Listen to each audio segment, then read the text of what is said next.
Actually, it's gonna be super, super slow. So don't expect a lot of volatility, as you typically did towards the end of the December. This is usually where it kind of dies down. So if you make a good trade, I would suggest that you take some time off. Especially don't stick around for trading, and especially if you're green, you're gonna create a bad habit where you're green and then you flip to red because you got greedy and you wanted more. Market gave you opportunities and you guys, ask for more. That's usually how you guys get in trouble. So be careful this week, right? I think what day are we closed? What is it? The 25th, I believe. Wednesday, yeah. And I don't know if 24th are we full.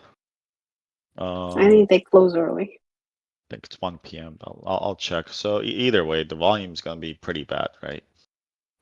In terms of daily volume here, you have a decent chunk of volume, but you can't really make much out of it, right? It's almost like we had access at the bottom, meaning the buying tail, and then obviously the sellers came in and started defending at this level, which was pretty big level, right? So if you look at from the fib perspective, high and low, look where they're rejecting right now.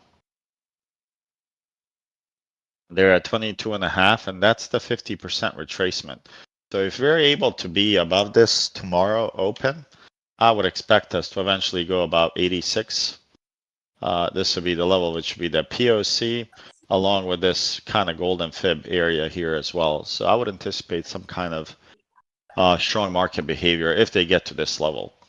Obviously, the Friday, the run up, when you guys look at the profiles here on smaller time frames quickly, this looked like a typical, overnight double distribution, but then at open, right, they started really pumping, right? And that's really driven by short covering rally, right? And I explained that. Market went lower. They didn't even give chance for people to close at the lows on the puts.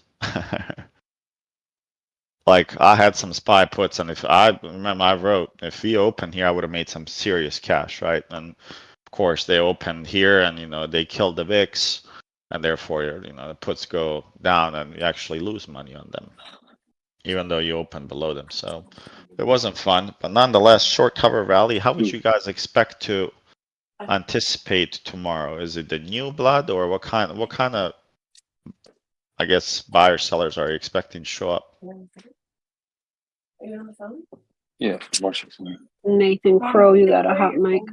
Short term.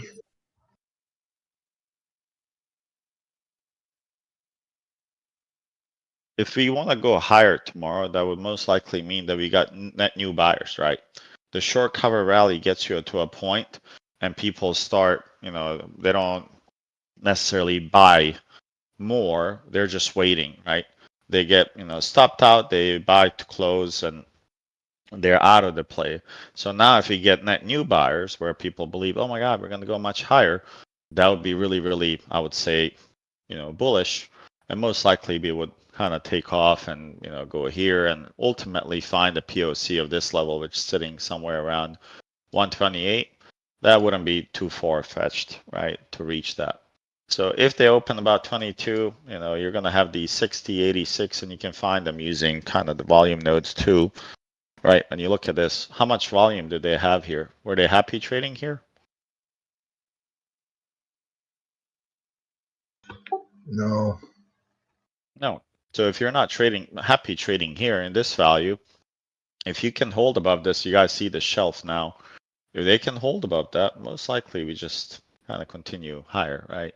And probably reach the opposite here, 610 to, I would say, maybe 627. This is going to be a big, big zone for the market. Right? We had a compressed December, right? We talked about this, right? Before we had this massive sell-off, you guys remember that profile was up to here, and that's what I was kind of screaming to you guys about, that the auction is not healthy, and we're making sudden moves down every time we went above the value area high. Do you guys recall that? When I highlighted circles, how many times we went above? Well, if you're not, hopefully you understand it now. A tight value area indicated that the participation of the market, right, is very potentially short term. Because if it was other time frame traders, what would you have expected to see? Us to break one way or the other and continue. Typically, other Higher time frame highs. players, well, other time frame traders like to explore. They like price discovery. When the price dips below a level, like let's say the value area low of this, you know, they came in, they snatched it up and drove it to the value area high, and then they did it a few times. But the speed, you know, how you got up and how you get down, it was pretty, you know, as you reach the extremes, the buyers showed up, which was short-term traders. They're buying that value, a low value, right? And then they're selling at the highers and they close it and they're happy. And then here, sometimes you lose a trade. Maybe they took a hit here and they closed, and then the CTA started selling this. So this is going to be a big zone for them to kind of get in, and then you see, I would say the node, the volume node here is pretty massive, right? That's that's large. So I would expect them to eventually auction to this level. So don't fight. If you see bullish tape tomorrow, don't fight it. Even though you think it's not right, you had this massive sell-off, sure. Market cares so much what you think, so just wait. In terms of the weekly level, right? So when you guys look at the weekly time frame here, not SVP, sorry.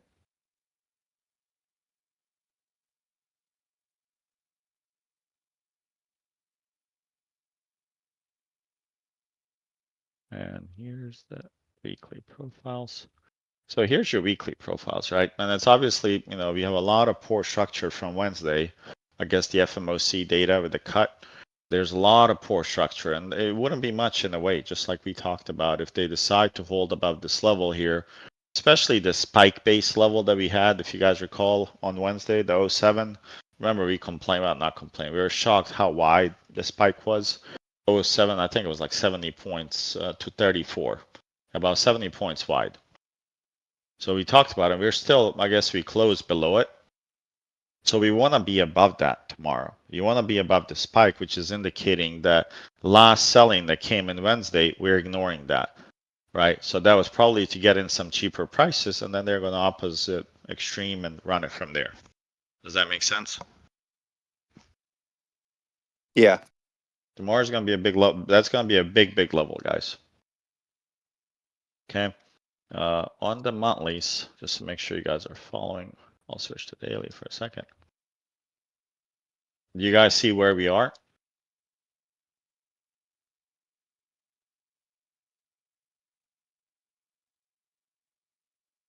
The 50%. In terms of value between the prior month, you're In the above. upper- You're above November value, right? Now think about this. You have the October value area high matches December value area low. And then you have, wouldn't this zone be like the key zone for us? Like between these two levels, 5998 and 5975? Long term. This is long term. Is this the most key zone we've had probably in a couple of months? Yes. This is big, guys. This is what you're watching. And to break this level, you're gonna need lots of volume. Maybe some, tax savings or whatnot could be triggered. But you need to sell through the zone if you want the market to be bearish. As long as they're holding this level, and you can see once we dipped inside this value, they came in and said, never mind, no, we want to go higher. And they quickly bounced out of this value, just like they did here. They went higher, they came back, hit POC, came back, bounced. Now they got to hold this, guys, and it's a big zone. If you mark any zone for the remainder of, I guess, the start of 2025, it's this zone right here. Like this is your zone. You lose this, something's going to start changing. The sentiment, the value has a high potential for a major shift, right? So I would watch that. The break of this zone, then we know most likely you can grab some fibs, right, and figure this out. Where's the next targets that are going? So that'll be it on the next targets. How's, I think we are at 24% for 24 returns. So that's not bad, right? That's way above the average. For maybe there's a cool off period, but we got to watch, right? So for me, tomorrow, what do you guys think I'll watch? What's the key level? Who can Spike base in that zone? Yeah, it's the spike base, and then you have, as long as they hold the 07, and you see that if you notice that we came find buyers above the 50% from the sell-off, what does that tell you? Remember, Friday was short cover only. There's no net new buyers. Is the spike base from Wednesday? This is Wednesday spike base, yep.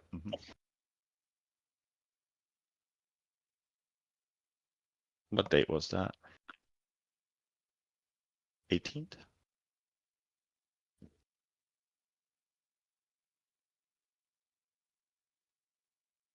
So if they can't get above the 50%, to me, you remember how we talked about the discount when I used this box before? You guys remember this? The 50% right here? We talked about how they see that as premium or discount, and so do you guys. If the item you've been watching at a store is always full priced and you walk by and it's 50% off because you know how long it's been at the other price, not those 50% discounts where they mark up the price and then they drop it, right, to the same price it was for the year. Imagine if it was, something you've been watching, wanting to buy, but it was $1,000. You walk by, it's 500. Would your emotional self buy it? Maybe. Well, you'd be more inclined to buy than the full price, I would say, right? So now think about the opposite, right? These, you can flip this, the same concept, right? You used to get it at a discount. Now are you willing to pay 50% premium?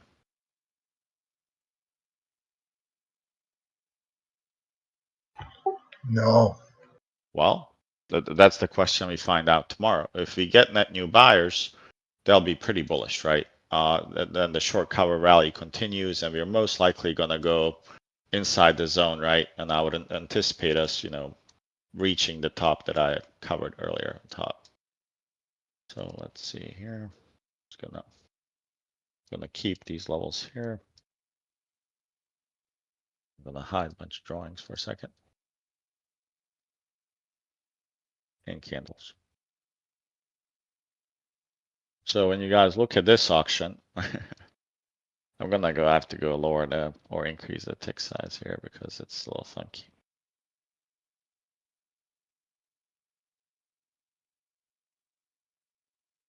So did anyone look at the Friday action? It was disgusting what they did. So kind of to the half a period, and then look at this. This is massive, guys. You have some single prints in between, right? Here, and then some here, but look at the structure here. So a revisit of this 987 to like this area here, 570 is potentially possible, right? I anticipated, I believe, on Friday 585 at some point, but they came in 2 points short. So that's fine. And then you see the POC that they created, right? So here's your value area low back to 81 and the value area high sitting at 650. 6,050. So if they can hold and I'm open above the POC tomorrow, that's already telling you day to day what? Accepting prices. I mean, it's most likely gonna go higher, right? And if they open, near the top extreme, let's say where this tail is, and you don't know where we're gonna open, right? That's indicating, hey, we're ready for higher prices, unless we do what? Unless you auction and then you fail this, right? That would be interesting if they do that. So we got to watch for something like that where you find the key levels and you see how they behave. Same on the bottom right here. What if they do something like this tomorrow? You want to see how do they behave, and if they get in this level, stop shorting. Take a long and sit back. Like leave a runner or size down to 2 MES, let it run 40 points, go drink a beer or whatever you drink, and just enjoy the target. And if you fail, that's okay. There's going to be another opportunity for it. But stop watching every trade like a hawk, and then you're taking minimal, profits and letting the losses pile on. So you have to learn how to let them. Somebody posted, I believe, on Friday. It was his first day ever to catch full 10 points on ES.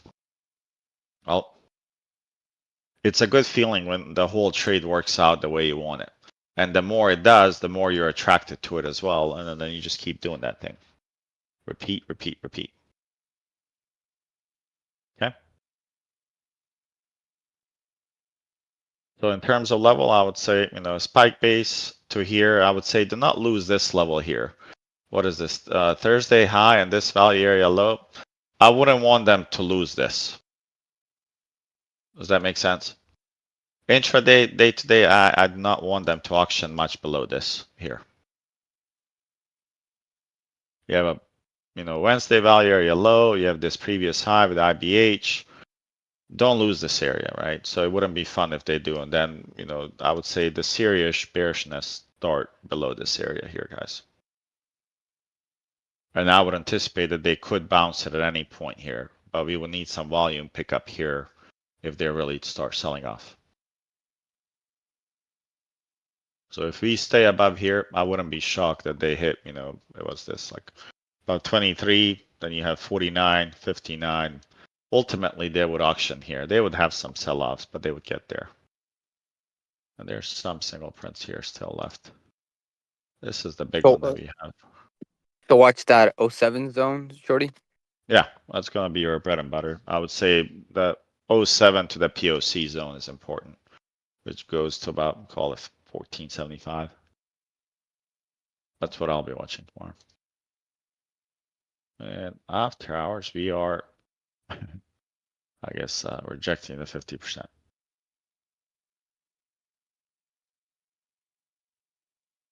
But looks like we're going to go higher. Okay, any questions?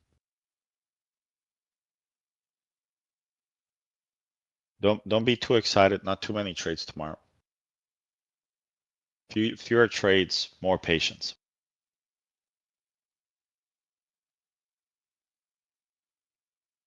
All right, guys. Sounds good, Shorty. Thank you. Thanks, Shorty. See you guys tomorrow. Thank you. I'll trade live as well. So see you.